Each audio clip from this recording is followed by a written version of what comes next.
ইসলামী ইসলামী আন্দোলন বাংলাদেশ, বাংলাদেশ খেলাফত মজলিস, বাংলাদেশ নিজাম ইসলামী পার্টি, বাংলাদেশ খেলাফত আব্দুল হাবিব হুজুর এবং জাতীয় গণতান্ত্রিক দল জাকপা এবং বাংলাদেশ ডেভেলপমেন্ট পার্টি বিডিপি সহ 8টি দল আমরা 5 দফা কর্মসূচি দিয়েছি। এই 5 দফা কর্মসূচির মৌলিক হচ্ছে জুলাই জাতীয় সনদের বাস্তবায়ন আদেশ এবং নভেম্বরের মধ্যে গণভোট দিতে হবে। ভাই বন্ধুগণ, আবু সাইদ এবং মুগ্ধরা জীবন দিয়েছিল, বুকের মধ্যে অনেক জ্বর, বুক পেতেছি ঘুরে ঘর। তাদের স্লোগান ছিল সংস্কার, তাদের স্লোগান ছিল বিচার। যেখানে হাজার হাজার ছাত্র ছাত্রী, শ্রমিক, মা বোন, শিশু নিহত হয়েছে, তাদের বিচার এখনো দৃশ্যমান হয়নি। যারা গুম হয়েছিল তাদের বিচার এখন দৃশ্যমান হয়নি, তবে হৃদকম্পন শুরু হয়েছে। কারণ আইনের দৃষ্টিতে যারা ধরাছোঁয়ার বাহিনী ছিলেন, আজকে তাদেরকে কাঠগড়ায় দাঁড়াতে হচ্ছে। আমার মনে আছে শহীদ শাহাবুদ্দিন রাজপায়ের হত্যা করে তৎকালীন পুলিশের আইজি বেনজির সাহেব চৌদ্দগ্রাম হাই স্কুলের মাঠে তিনি বলেছিলেন, অথচ তিনি একজন খুনি, তিনি শাহাবুদ্দিনের খুনি, তিনি বাংলাদেশের অসংখ্য ছাত্র জনতার খুনি, তিনি গুমের এবং খুনের সাথে জড়িত। কিন্তু তিনি কি দেশে আছেন? এই বেনজির বলেছিল, যদি অপরাধী কবরে থাকে কবর থেকেও ঘুরে নিয়ে আসবো। তাহলে আপনি দেশ থেকে পালালেন কেন?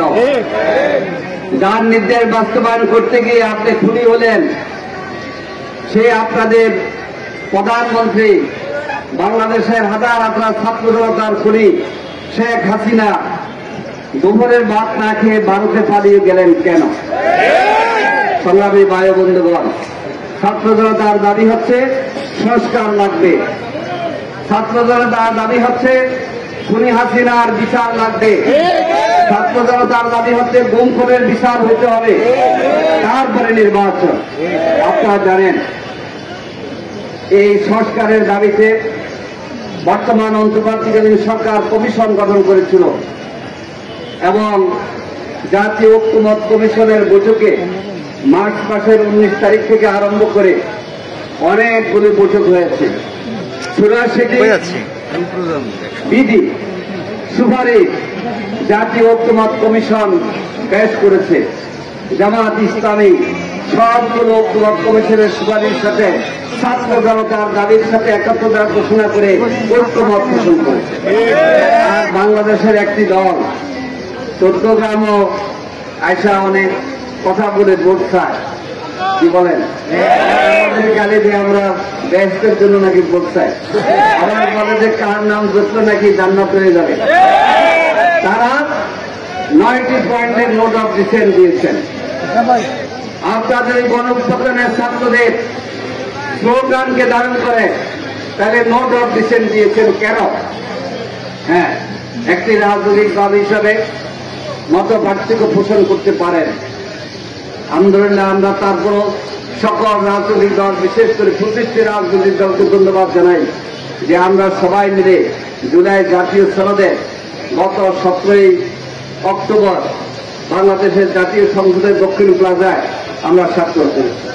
এটা বাংলাদেশের ছাত্র জনতার প্রথম ধাপের বিজয়। জুলাই জাতীয় সনদে স্বাক্ষরের পর যদি আইনি ভিত্তির মাধ্যমে বৃষ্টির জন্য গণভোট না হয়, তাহলে ষড়যন্ত্রকারীরা সেখানে সুযোগ পেয়ে যাবে। এই জন্য আজকে সারা দেশে 8 দল ঘোষণা করেছে অবিলম্বে নভেম্বর মাসের মধ্যে গণভোট দিতে হবে।